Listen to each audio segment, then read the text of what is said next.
प्रकृति प्रेम की इबारत ग्रीन डोनर। भारत के प्रमुख पर्यावरण कानूनों की एक झलक। ग्रीन डोनर हरित प्रेरणा एजुकेशन एपिसोड 7। ग्रीन डोनर की हरित प्रेरणा में आपका हार्दिक स्वागत है। सभी बहनों और भाइयों को प्रकृति प्रणाम। मैं हरितवीर कविता और आज हम वीरजी साहिब की प्रेरणा से पर्यावरण संरक्षण से जुड़े कुछ प्रमुख कानूनों पर एक संक्षिप्त नजर डालेंगे। ये कानून हमारी धरती को बचाने और एक हरित भविष्य की दिशा में उठाए गए महत्वपूर्ण कदम हैं। आने वाले एपिसोड्स में हम वीरजी साहिब की शिक्षाओं के साथ इन कानूनों की बारीकियों पर विस्तार से चर्चा करेंगे।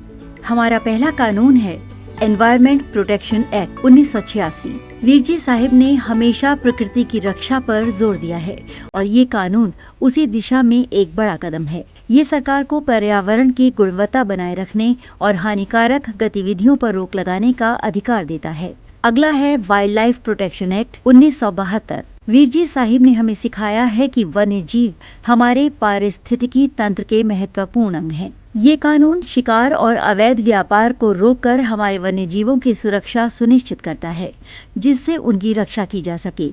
अब बात करते हैं water prevention and control of pollution act 1974 की, जो जल प्रदूषण को रोकने के लिए बना है। वीरजी साहिब कहते हैं कि जल जीवन है और ये कानून नदियों और जल स्रोतों को शुद्ध रखने की दिशा में काम करता है। इसी तरह air prevention and control of pollution act 1981 वायु की शुद्धता बनाए रखने के लिए बेहद महत्वपूर्ण है। वीरजी साहिब के अनुसार स्वच्छ वायु ही स्वस्थ जीवन की कुंजी है और ये कानून वायु प्रदूषण को नियंत्रित करने में सहायक है। इसके बाद आता है फॉरेस्ट कंजर्वेशन एक्ट 1980, जो जंगलों को संरक्षित रखने के लिए बना है। वीरजी साहिब ने हमेशा वनों के संरक्षण पर जोर दिया है, क्योंकि जंगल हमारे ग्रह के फेफड़े हैं। हमारा अगला कानून है नेशनल ग्रीन ट्रिब्यूनल एक्ट 2010, जो पर्यावरण से जुड़े विवादों के त्वरित समाधान करने के लिए बना है। वीरजी साहिब की प्रेरणा से हम इस कानून का महत्व समझ सकते हैं, जो पर्यावरणीय न्याय को प्रभावी ढंग से लागू करता है। इसके साथ ही बायोलॉजिकल डाइवर्सिटी एक्ट 2002 जैव विविधता की सुरक्षा के लिए है। वीरजी साहिब हमेशा प्रकृति की विविधता का सम्मान करने की बात करते हैं और ये कानून उसी दिशा में काम करता है।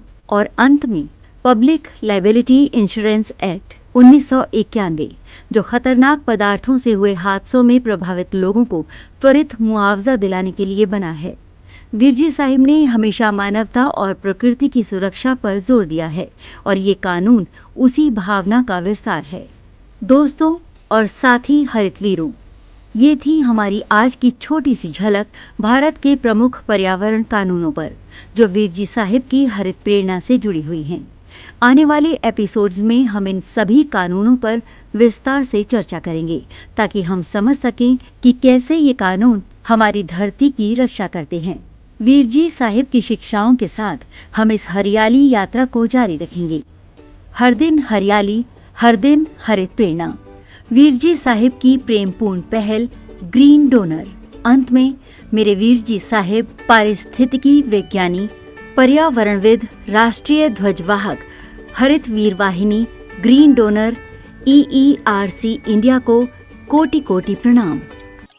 यदि आपके हृदयांतर में माँ प्रकृति के लिए प्रेम है या इस प्रेम का एहसास चाहते हैं, तो हरित वीर वाहिनी एक सेवा द्वार है।